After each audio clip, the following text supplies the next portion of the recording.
আজকে রাতের বেলা রুটি খেতে আর মন চাইছে না, তাই কিছু উপকরণ এখানে আমি নিয়ে নিয়েছি। এই সমস্ত উপকরণ দিয়ে আপ্পাম প্যানে রাতে খাওয়ার জন্য একটি স্বাস্থ্যকর রেসিপি আপনাদের সঙ্গে শেয়ার করব। এখানে আমি অল্প পরিমাণ গাজর গ্রেট করে নিয়েছি বিট গ্রেট করে, সামান্য পরিমাণ ধনেপাতা কুচি, দুটো কাঁচা লঙ্কা কুচি, নিয়েছি আদা কুচি, এখানে নিয়েছি 200 গ্রাম সুজি আর নিয়েছি 3 টেবিল চামচ আটা। এবার সমস্ত কিছু ম্যারিনেট করব। প্রথমে সুজিটা দিয়ে দিলাম, দিয়ে দেব আটা, বিট, গাজর, ধনেপাতা কুচি, কাঁচা লঙ্কা কুচি, গ্রেট করে নেওয়া আদা, স্বাদ মতো লবণ দিয়ে দেব। এবার দিয়ে দেব 3 টেবিল চামচ টক দই। সমস্ত উপকরণ এবার 1 মিনিট সময় ধরে মিশিয়ে নেব।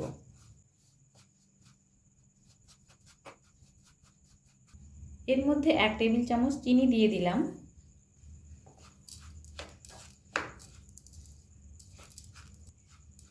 এবার অল্প অল্প করে জল দিয়ে একটা ব্যাটার তৈরি করব।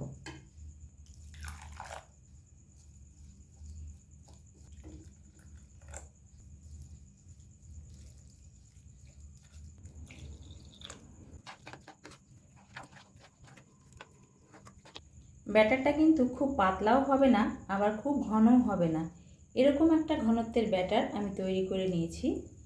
এবার একটা ঢাকনা দিয়ে ঢেকে 30 থেকে 35 মিনিট রেখে দেব।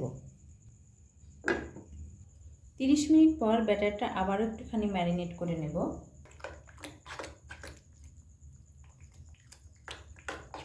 এদিকে আপ্পাম প্যানটা গরম হয়ে গেছে। এবার আমি এর মধ্যে সাদা তেল স্প্রে করে দেব।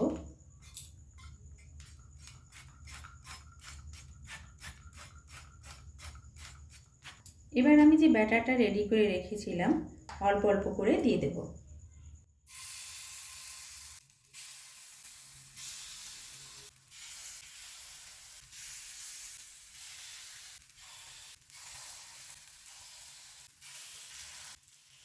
এবার একটা ঢাকনা দিয়ে ঢেকে দিলাম। গ্যাসটাকে লো ফ্লেমে করে 3 থেকে 4 মিনিট রান্না করব। 4 মিনিট পর ঢাকনাটা সরিয়ে নেব। দেখুন একটা সাইড কিন্তু রান্না হয়ে গেছে। এবার আমি এটা চামচের সাহায্যে এভাবে উল্টে দেব।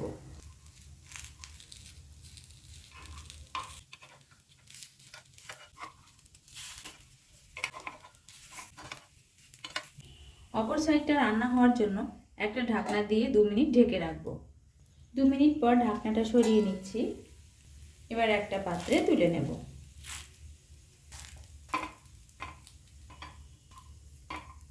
একটা সাইডে আমি 4 মিনিট রান্না করে নিয়েছি, অপর সাইডটাও 2 মিনিট রান্না করে নিয়েছি। পুরোপুরি রান্না হয়ে গেছে। এবার সবগুলো তুলে নিলাম। এই খাবারটার নামটা কি দেওয়া যেতে পারে আপনারা আমাকে অবশ্যই একটু কমেন্ট করে জানাবেন।